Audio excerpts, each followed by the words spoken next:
Apa? Gubuk. Ya ini kok ngalah ngejak bubuk.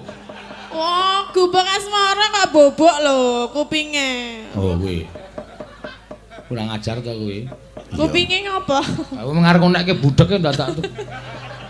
Ya nek kerasa ya ora apa-apa. Aku ora muni budek lho. Ora apa-apa aku. Jenengan tok sing muni budek padahal aku ora muni budek lho. Ora masalah. Iya. Aku ki nek karo Sindan tok nek apa-apa ki ora masalah. Sing ora trimo sing momong. Sing ngomong sapa? Mbah Mul.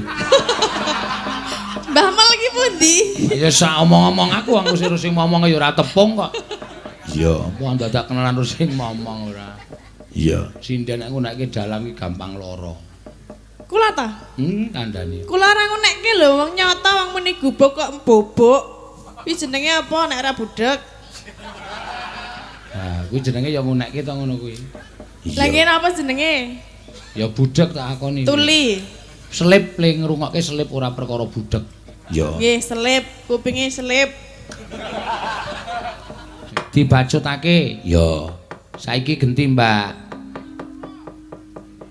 Mbak Tatin. Ya, Mbak Tatin sik kepareng jumeneng. Monggo. Ki ana layang tiba meneh keri no.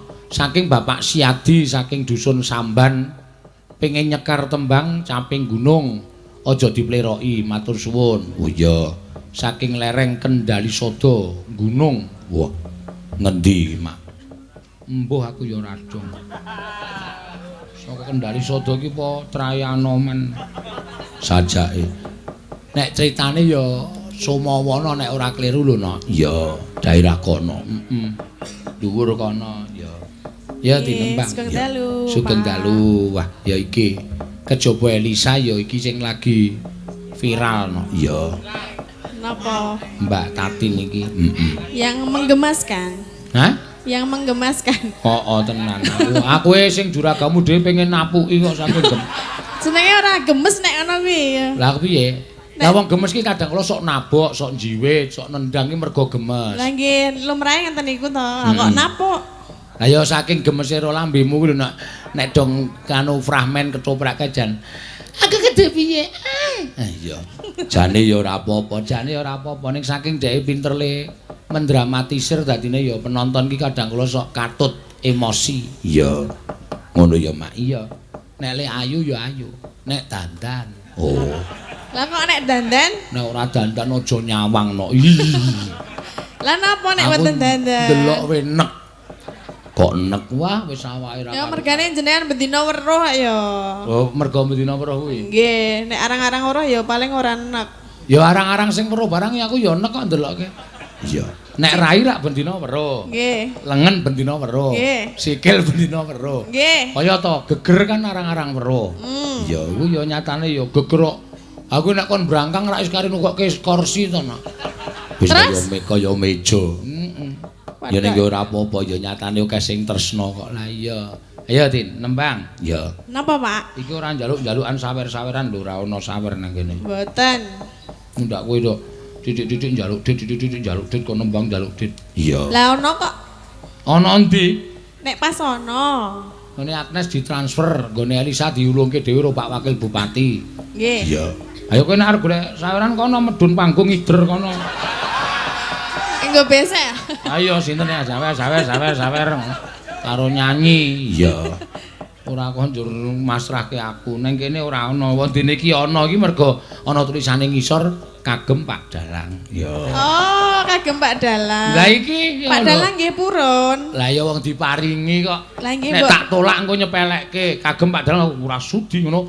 Waduh dumeh. Nggih mboten ora sudi ning mbok dibagi-bagi karo anak buah ngono. Nek cukup tak dom. Ha iki mung 200 ki dido wong 10 entuk pira?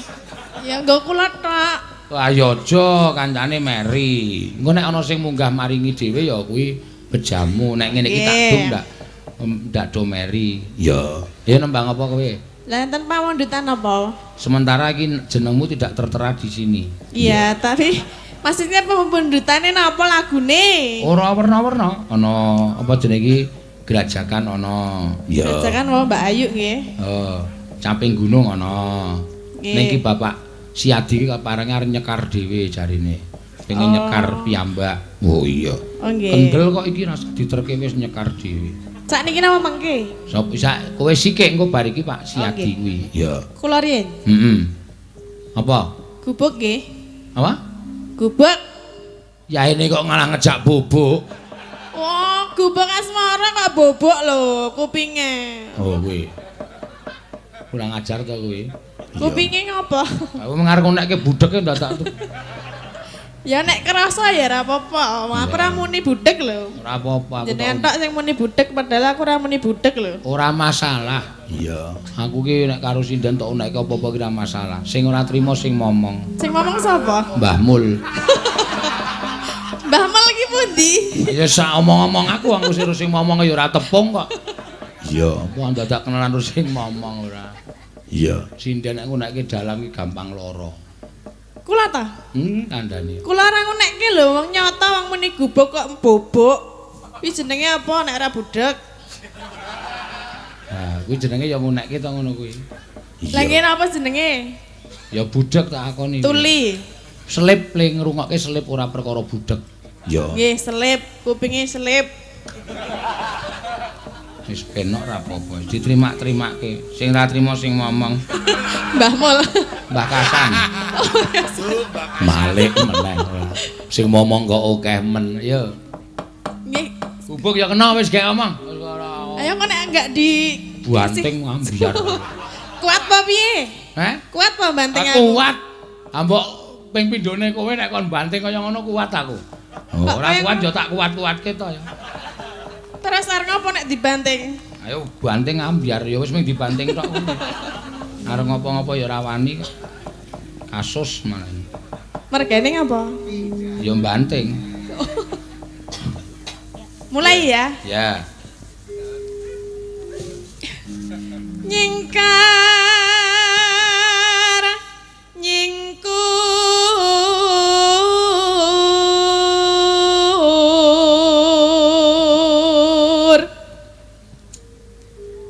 wiwitane nyingkar nyingkur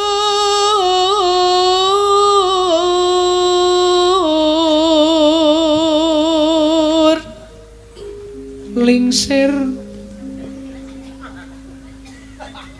Oh, mripate plorok. Wong kleru kok. Ha apa bener? Lingsem. Nah, Kok lingsir. mau kupinge saiki apane? Cangkeme. Wis tak akoni wae ora apa-apa. Aku ora muni lho. Ya ora muni ning arahe ndonoe kok. Lingsem yen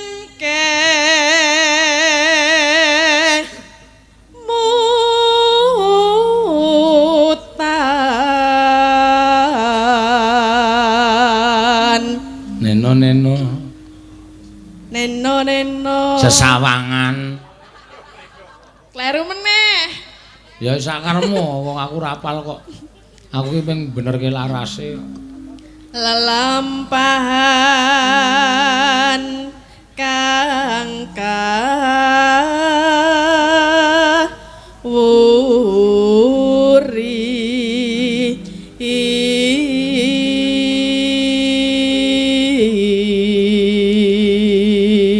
ya tresna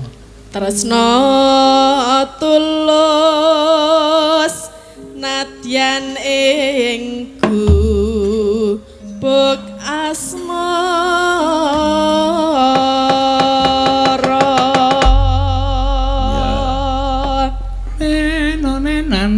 neno mangga ya. Yen liwat aku kelingan gubuk kae biyen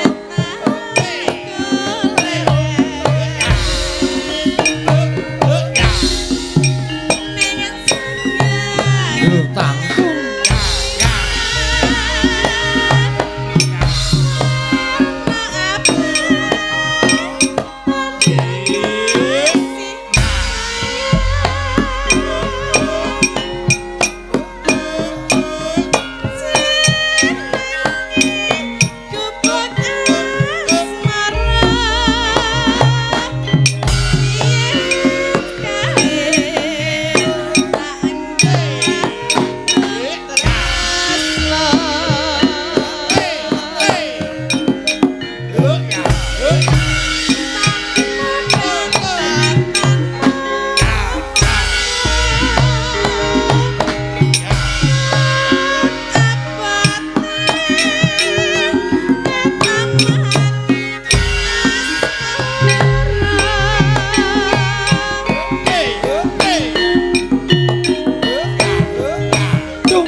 wis arep ngenteni apa? Alhamdulillah nang sing nyawet. Endi? Niki?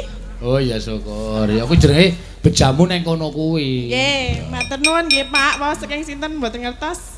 Pokoke matur nuwun. Ya, lemah teles Gusti Allah sing bales. Nggih.